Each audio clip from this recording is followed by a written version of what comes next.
Okay, so what we're going to start talking about today is sort of, to some extent, the parts of the theory of computation, and then kind of look at how this will start to tie into actual programming.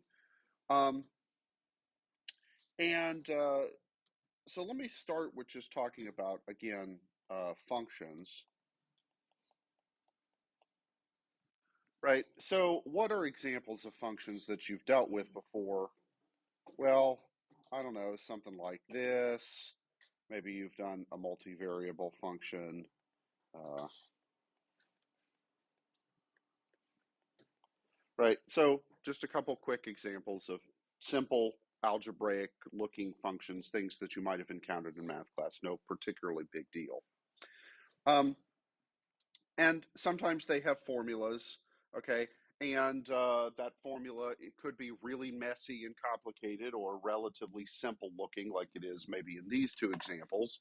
In terms of not requiring a whole lot of symbols to write down. But you've certainly seen plenty of these things, and the idea, right, is that the input completely determines the output according to some mathematical rules. And so if I asked you, for example, to compute f of 2, it would just be 4, right? 2 squared is 4. You guys aren't idiots. Um, huh? Yeah. So you could, in some sense, calculate with these things. Okay, so let's sort of take, let me take another function here. Let's just take sine of x. And in particular, I'm going to take sine of, say, 38 degrees. Okay, so this is a point where you've all got a calculator or something. Calculate sine of 38 degrees for me with whatever gadget you happen to have handy.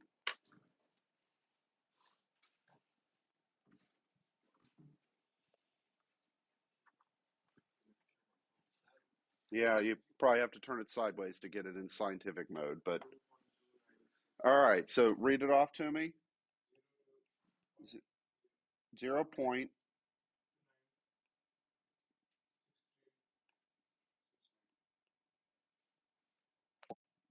Anybody do better than that? I got 0.61566. Okay, you probably are in, but say it again. What did you get? 0.61566. You're in radian mode. Radian. Hmm.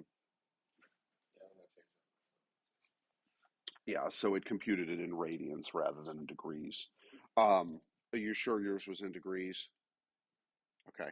Well, um, okay. So here's one thing I know why this 0.29 blah blah blah is a bogus answer, right? And so I know that's wrong. What sine of 30 degrees? Ah, thank you. So you were in radian mode. So what is it?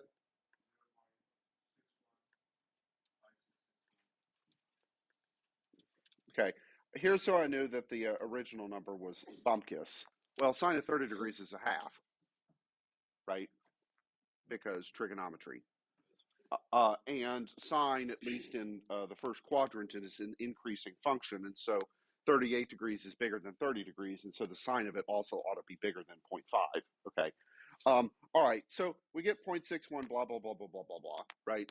Have you truly given me the answer to sine of 38 degrees? No. What have you given me? You've given me an approximation, right? In this case, to 6 decimal places. And with my computer, I could give you an approximation accurate to 10,000 decimal places or 100,000 decimal places or whatever, right?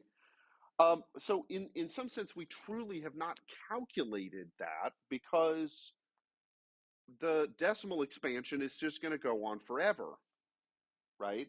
And so what does it mean truly then to calculate something is sort of our question, okay? Okay, so um, when you want to really know where something came from, you go to the horse's mouth. Okay, so I'm going to quote some from the following paper on computable numbers with an application to the, okay, bear with me on this one, Entscheidungsproblem. Entscheidungsproblem. Does anybody read German? Anybody has taken German in the class? 9? Okay. Anyway, that's a German word, which, yeah, so it basically means decision problem, okay, which we'll talk about what that is later. Okay, and so this is by, the paper, by the way, is by Alan Turing, and this was published in 1936. All right, so who was Turing? In some sense, yeah. Okay, yeah, he came up with the Turing test, which is for sort of artificial intelligence, right? That if you've got a computer that can trick another human into thinking it's talking to a computer, then it's passed the Turing test. There's a lot of debate as to what exactly that means. Okay, fine. During World War II, he was sort of instrumental as part of the team that in Britain that was responsible for at least partially cracking the German Enigma code. And I say partially because they weren't 100% successful, but they were able to do a pretty good job. He certainly wasn't the only mathematician on the project. There were a whole lot of them from Poland that had fled Poland when the Nazis invaded, and then went to England and kind of joined the effort. Um, okay, so anything else about Turing? Right. In some sense, he is can be regarded as one of the fathers of computer science, partly because of this paper. Um, what happened to him after the war? Anybody know? He did. He did kill himself in the 50s. I forget the exact date, but why? Yeah, he was gay, and that was a criminal offense in Britain at the time, much probably like it was here in the United States. And so it was found out, and he was basically offered two options. You can either go to prison, or you can take hormone supplements basically to suppress his libido, and not go to prison. He chose the latter, and then eventually killed himself. Um, and and he also lost his security clearance and all of that, so he couldn't do research and work on cryptography and other things like he had been doing during the war. And it wasn't until maybe 5, 10 years ago that the British government sort of finally apologized for this. And now his face appears on the 50-pound British note. I have one in my office if anybody wants 50 pounds. Yes. Huh? You want to look at it? Okay. It's pretty cool looking. So Uncle Rob Shook gave it to me, and it's sandwiched between two pieces of pretty beefy plexiglass. So it's like a display piece. Like I'm not actually going to spend that 50 pounds. So yeah. Um, okay. So anyway, in this paper, right, Turing describes what a computable number is and sort of a theoretical construct machine that will operate with these computable numbers, and we'll talk about that. These machines are now called Turing machines. He called them A machines for automatic machines. Um, and so let's kind of talk about what does he mean by computable, right? Um, so he says the computable numbers may be described briefly as the real numbers whose expressible or expressions as a decimal are calculatable by finite means. Okay, so in some sense, what would we say then about the sine of 38 degrees? It's not truly computable because I can never fully compute it by finite means. Now, I can get a really damn good approximation, and that might be perfectly fine for practical use, right? 6 decimal points is probably good enough for most applications, but that's not truly um, going to work. Okay, so yeah, we have said that the computable numbers are those whose decimals are calculable by finite means. Okay, and then so this is in the early part of his paper. Um, Um, and yeah, okay. Now the paper, which I had read parts of the very beginning of it many years ago, but me and a glass of wine dived into this last night. And what is often the case in, um, well, I didn't fully finish the paper either. I did finish the wine. Uh, is the the first paper or the seminal paper that really opens up a field tends to be really hard to read. Okay. And it's only later that after other people have kind of chewed over it and thought about it that better expositions sort of come. Right. So has anybody, for example, read any of Einstein's papers from 1905? Right. They're almost incomprehensible. Um, or we were talking about logarithms last time, right? The way that Napier actually did logarithms in his book is not how we do them today. How we do them today was due to another guy named Henry Briggs, who kind of cleaned it up and made the exposition quite a bit more clear. And he's the one who created the base 10 logarithm that we essentially use for lots of stuff. Right. So there's hundreds of examples of this where the pioneer in the field, um, the exposition and whatnot gets cleaned up, improved, and so on after other people have kind of worked on it. Okay. So some of the topic of this paper is kind of what we're going to start to look at. And in particular, he describes sort of a class of machines, which he calls an alpha or a machine for an automatic machine.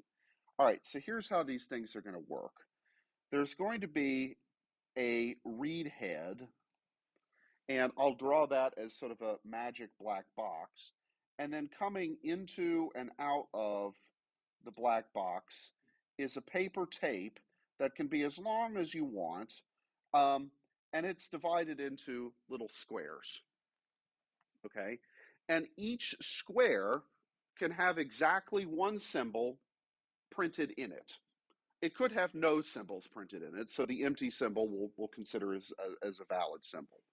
Okay, and then what the head can do is it can read what symbol it's on top of. It can know what state the machine is currently in, so it can know what state it is in. It can erase a symbol, it can print a symbol, and it can move the head or the tape, either its equivalent, left one position or right one position, and thereby entering potentially a new state. Okay, that's all the machine can do.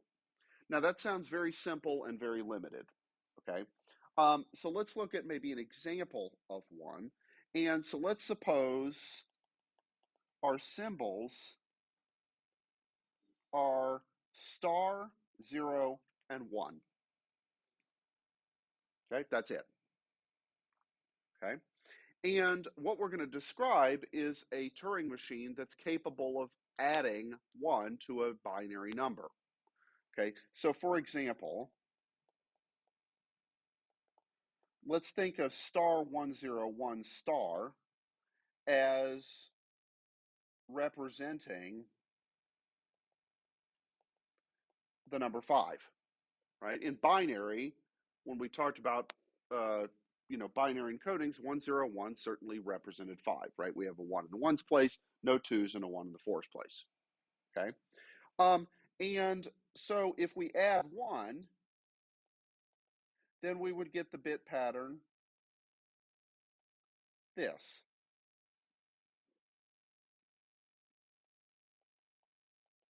and that's going to represent 6. Okay, so what we want to describe is the Turing machine that actually does this. If we feed it the first sequence there, star 101 star, we sort of feed this on the tape into the machine, it, by going through this sequence of instructions, eventually the tape is going to read star 110 star, and the machine will have halted. Okay. Okay, so let's sort of think about what we're trying to do here, right? Do you guys know how to calculate 101 plus 1? Yeah, okay, we've done that, right? And let's think about you as a calculator, right? How did you calculate when you did that, right? So grab a sheet of paper and do 101 plus 1 and actually write it out by hand and show me exactly how you did it. I mean, I know how you would do it, but actually go through the steps.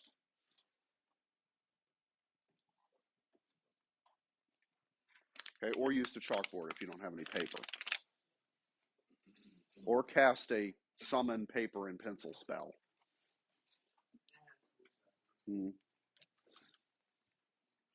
Or do like in Skyrim and go over and find the item you want, even though somebody else owns it and it says steal. And maybe don't use the red because it's hard to see.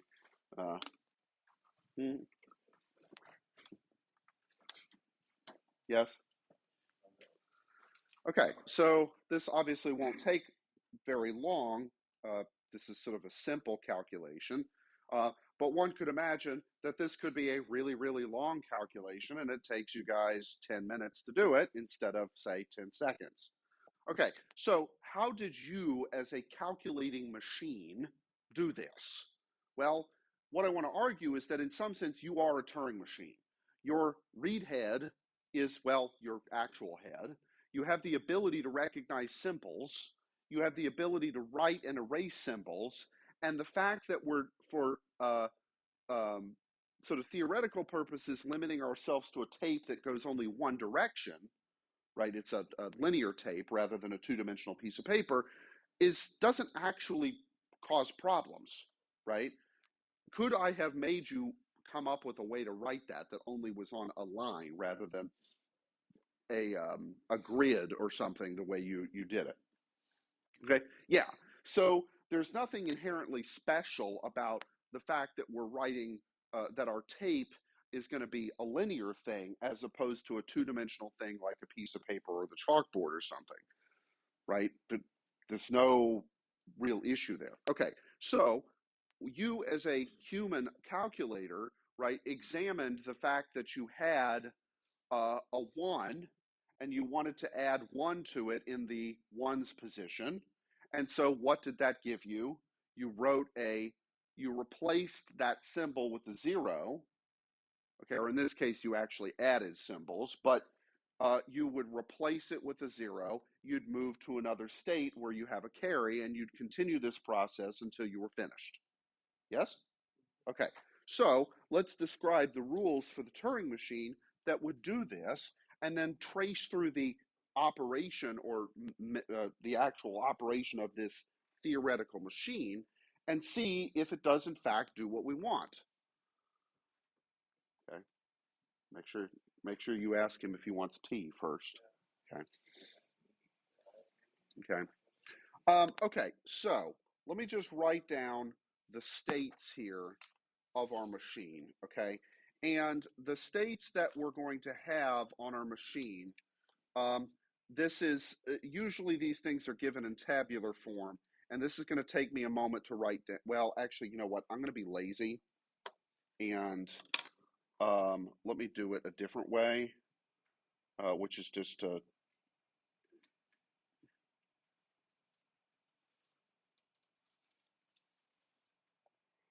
um,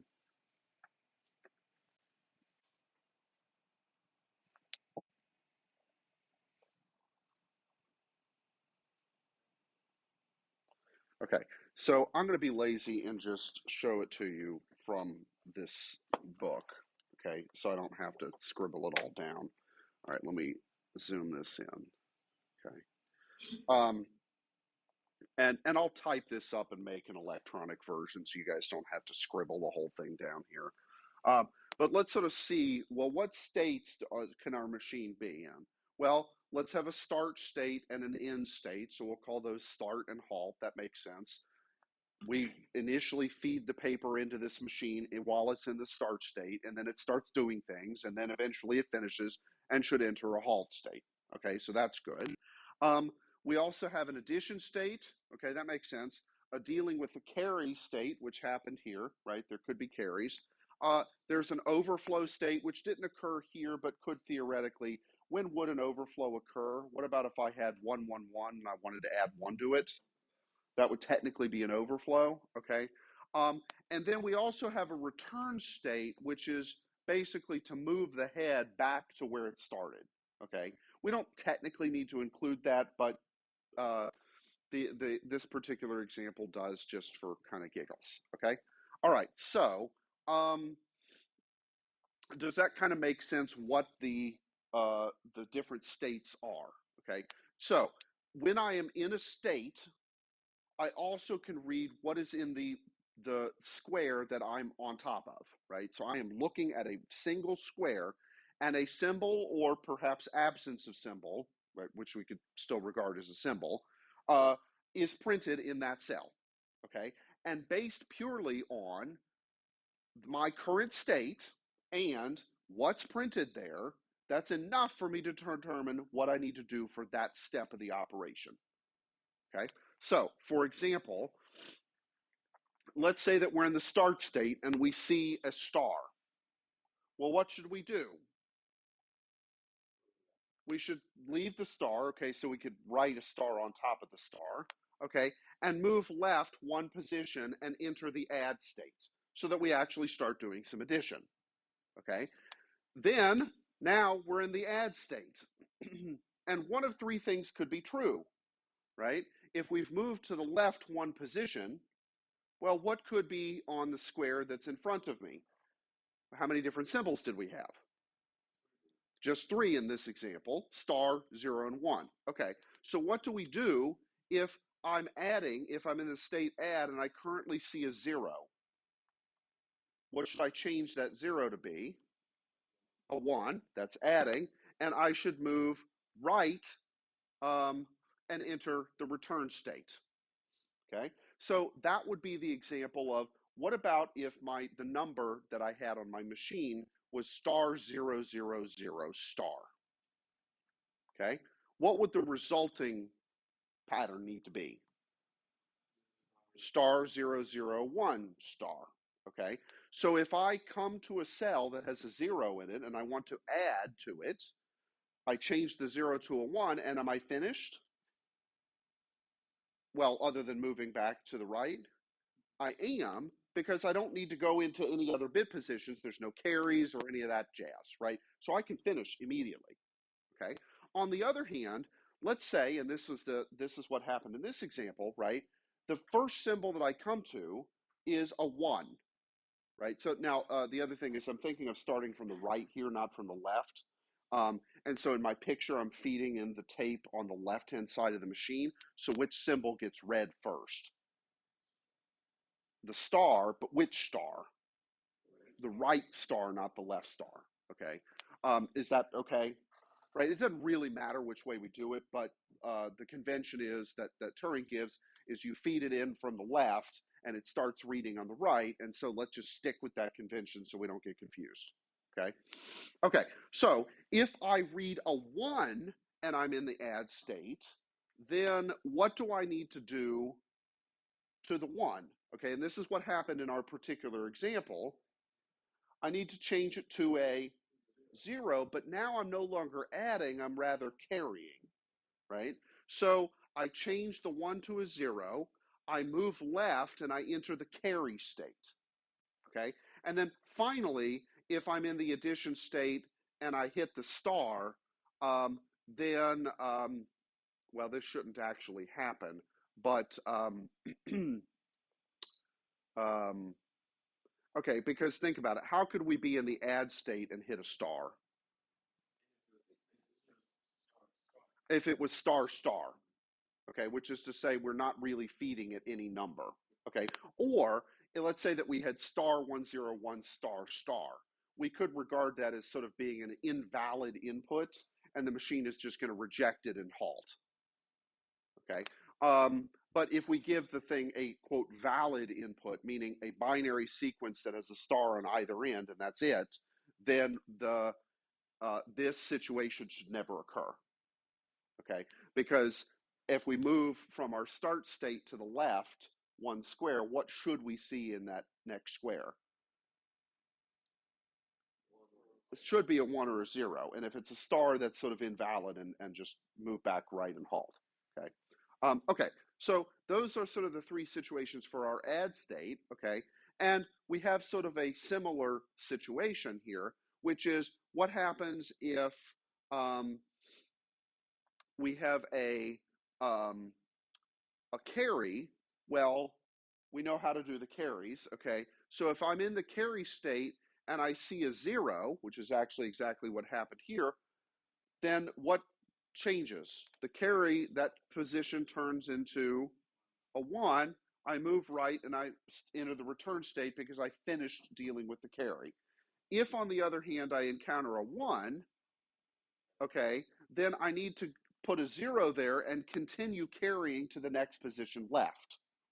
Okay, and then finally, what happens if I'm still in the carry state and I hit the star that's at the left end of the tape?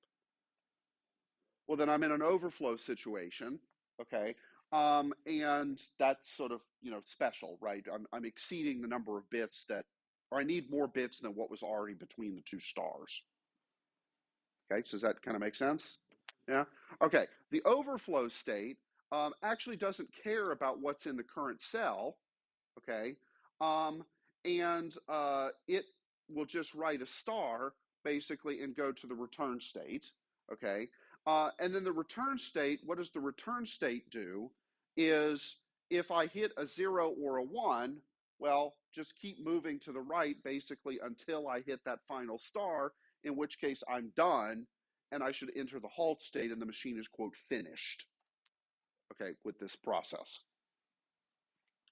Okay, so does that kind of make sense? Yeah.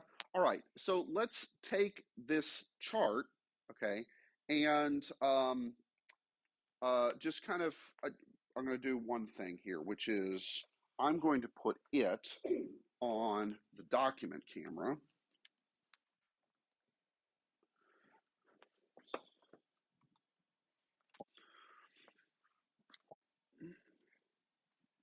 So give me just a second.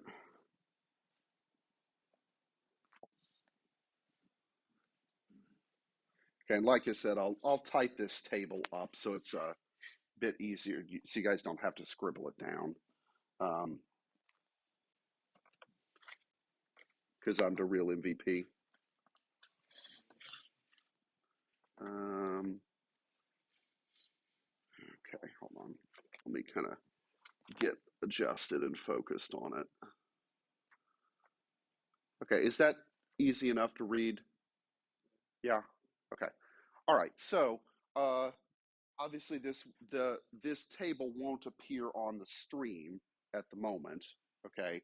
So this, by the way, is from page 532 in the Brookshire book, the one that I think I listed as recommended. Right? Did anybody of you actually buy it? That's what I thought. Okay. All right. Anyway, that's where this table's coming from. I'll post it to Canvas again. Um, but yeah, so if you're watching this again on the stream, obviously make sure you have this table in front of you on something, because what I'm about to do on the iPad won't make sense without it. Okay. So let's sort of think about our tape. Okay. And I'm going to draw it like so. And in our case, because we know we only have 5 squares, I'll just write it like this, okay? And then I'm going to put the H in green underneath the square where the head currently is, okay? So what state are we in? Okay, so we're in the start state and the head currently reads a star, Okay, we cool with that? This is the beginning of it. We've just fed the thing in and essentially like hit the button and off it's going to go. Yes? Okay, so I am in the start state and I am currently on top of the star. According to our execution table, what should happen? What do I need to do to the current cell? Write a star to it. Okay, so it's going to stay the same. Okay, and then do what? Move to the left one position, and I haven't changed any of the other squares. And now, where's my head? It's underneath the 1, and what state am I in? I'm in the add state. Okay, so the way I'm going to think about this is that at time 0, I'm in the top row. Okay, that's sort of the configuration of everything. At time 1, okay, seconds, whatever, the unit doesn't matter, I'm in this state, and we'll just keep going until the machine terminates on this particular input. Okay, and so that's exactly what we're going to do, is just continue reading the table and going through it. Okay, so does that make sense? Okay, so now, what does our head read? A 1, and which state are we in? Okay, so according to our table, what should we do? We should change the 1 to a 0.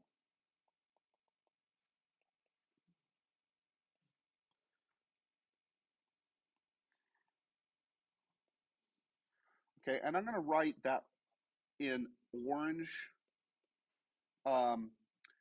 maybe to indicate, let me do that here too, that's the symbol that we just wrote, just to kind of keep track of it. I mean, there's nothing special about an orange versus a black symbol. They're the same thing. I'm just trying to highlight which symbol did we just print. Okay, good. So we turned the 1 to a 0, and we moved one position to the left and entered what state? In this case, the carry state.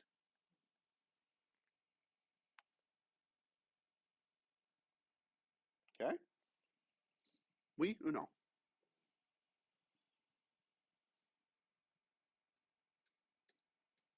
Okay. All right. Now, we are currently reading what symbol? And we are in the carry state. Okay. So what does the table say to do? Change that to a 1. Okay. So let me get that down.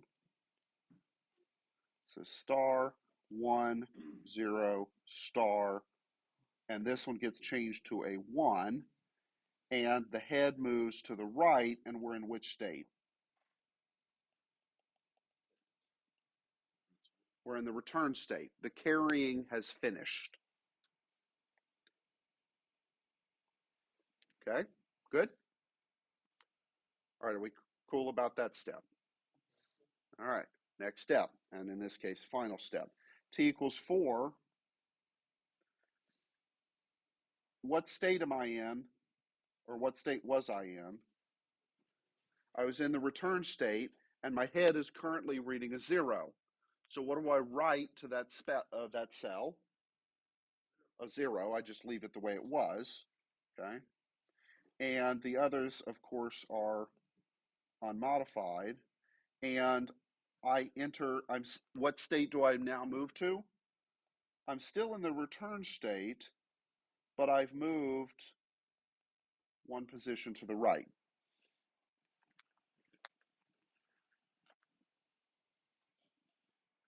Okay.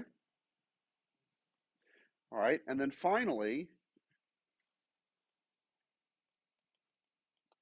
what does my head read? Star. What state am I in?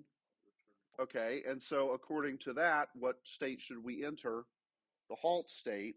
And I don't write anything, or well, I guess I technically write the star. All right, so I have star 1 1 0, and then an orange star. My head is still here, and I've entered the halt state. And once you're in the halt state, you never leave the halt state, so it's finished. Okay, so make sense? All right, now there's sort of two things here, right? well, many things going on here.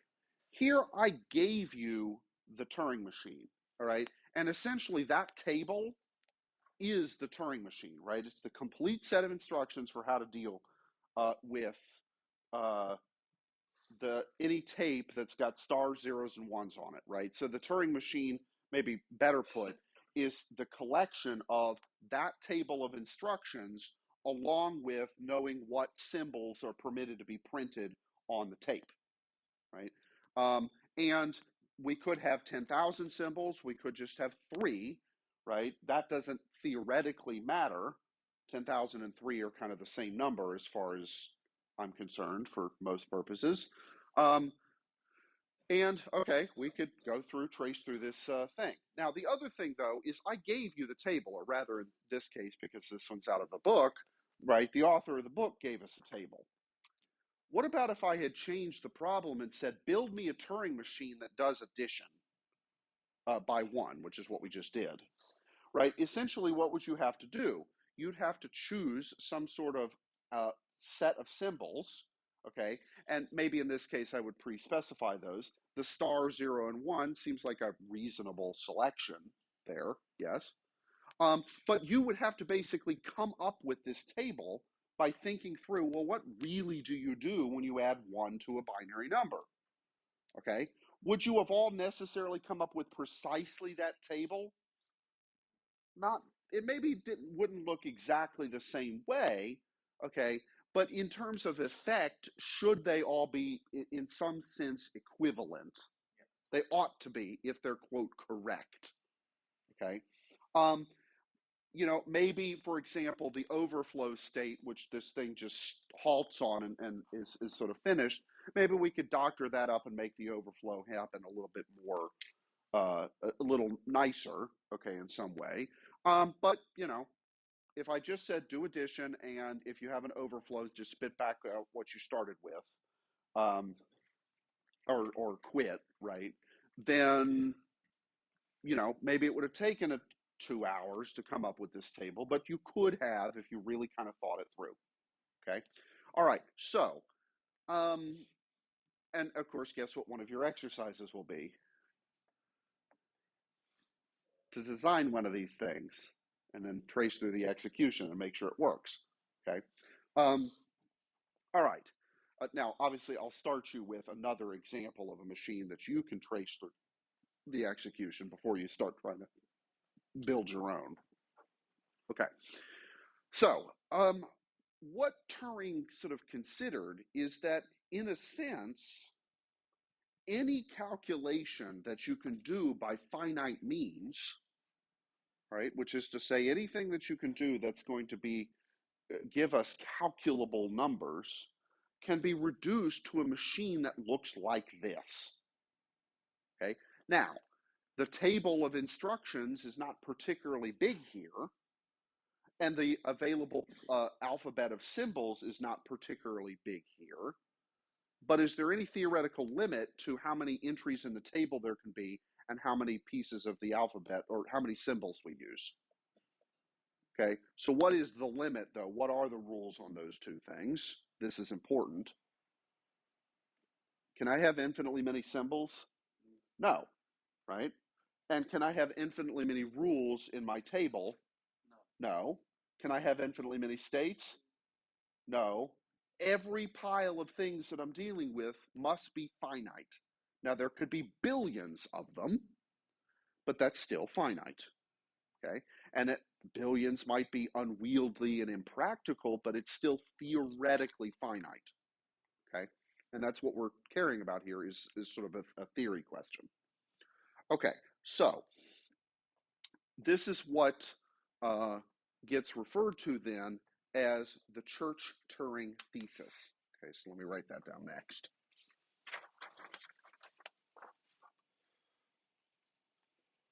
Okay, so the Church-Turing thesis.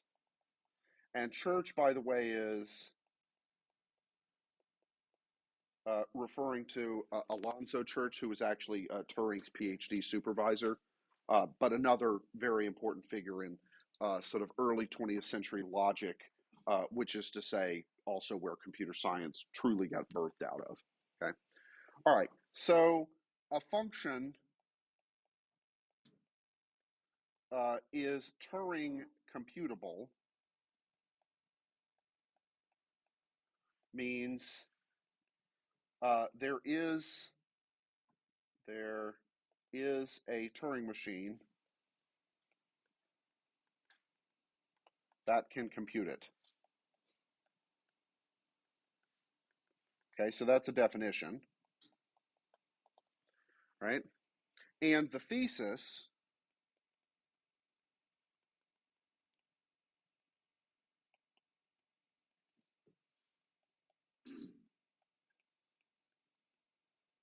is that we imagine the pile of things that are Turing computable, okay, functions, numbers, whatever, right? That's a gigantic pile of things.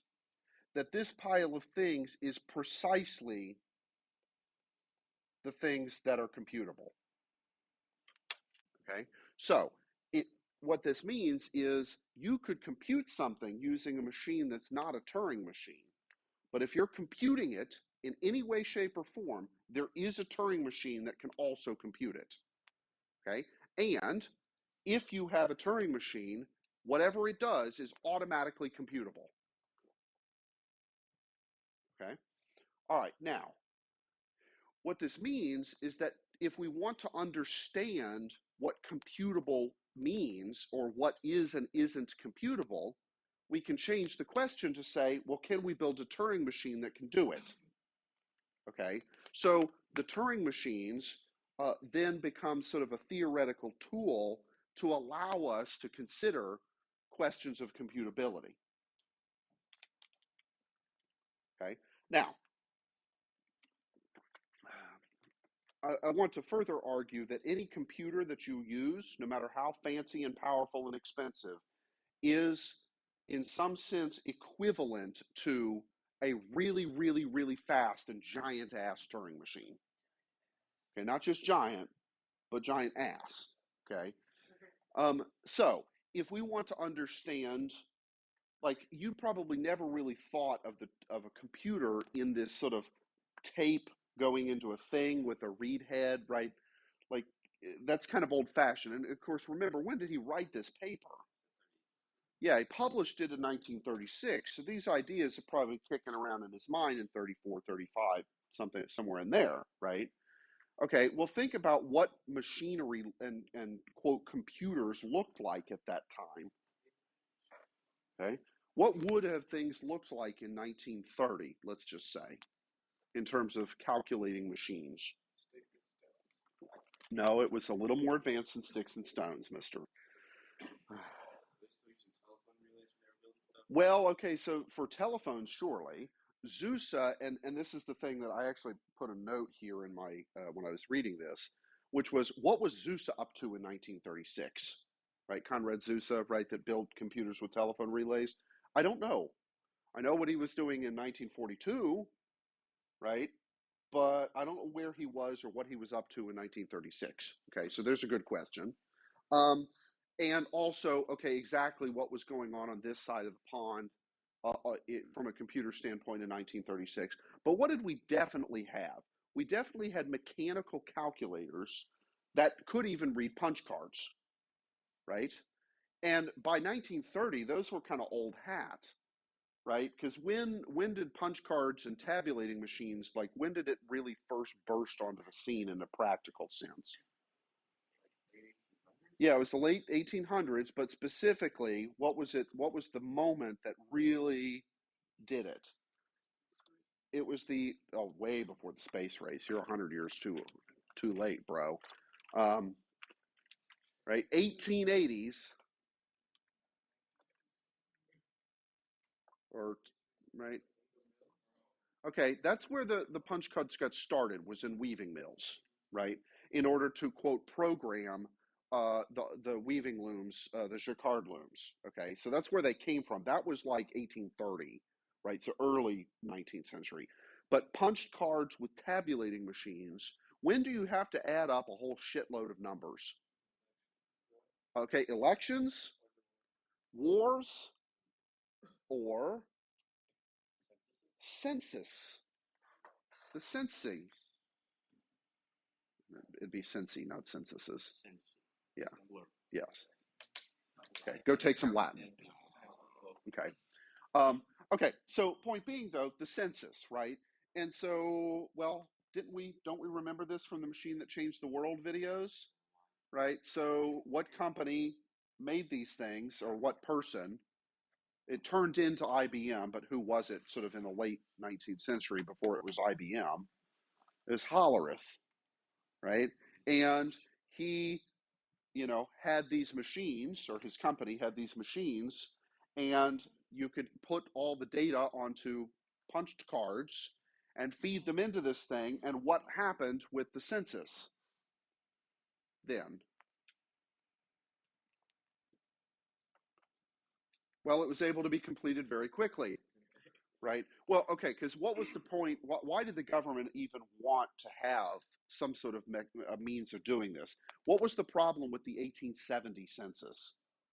How long did it take for the 1870 census to get finally tabulated? It was just shy of a decade, right?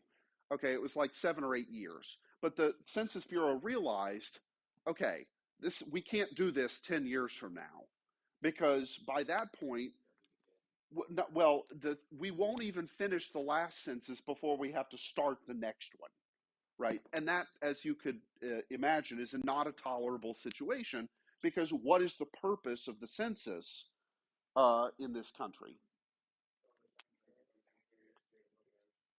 Yeah, I mean, it's certainly useful to understand who's living where and kind of what what the population looks like. But what's the critical function of the census in terms of governance? Voting, but how? Well, the Senate's set, right? That's a state by state thing. But the House of Representatives, right? How many representatives a given state is allocated depends on its population. Well, if you don't have an accurate count of its population, you can't apportion the representatives and then divide up your state into districts, okay, in order for people to have representative government, right? This is critical to a representative democracy. Okay, and so the state of technology, or computing technology, right, was what we would call old fashioned. So is it any real shock then that he's kind of thinking of this as little paper tapes running through a little machine? I mean, it's certainly a perfectly good theoretical construct, right? And that brings us, and this will close here, right? Is that any computer, even if you don't think of it as operating as a Turing machine, in some sense can be thought of that way. Okay. And so, like I said, Turing machines give us a tool to understand what is and what is not doable with a computer of any kind. Okay. Now, I'm going to add in a footnote here, which is to say, at least for right now, any classical computer. Okay. And what do I mean? What would be an example of something that's not a classical computer?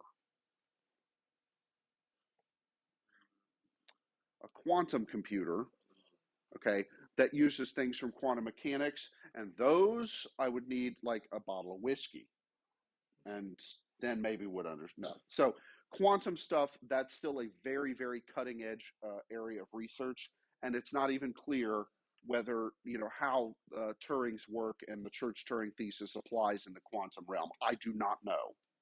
Okay, but that's a sort of an open question. We'll restrict ourselves to classical computers, which are the ones on top of our desks. Okay. All right.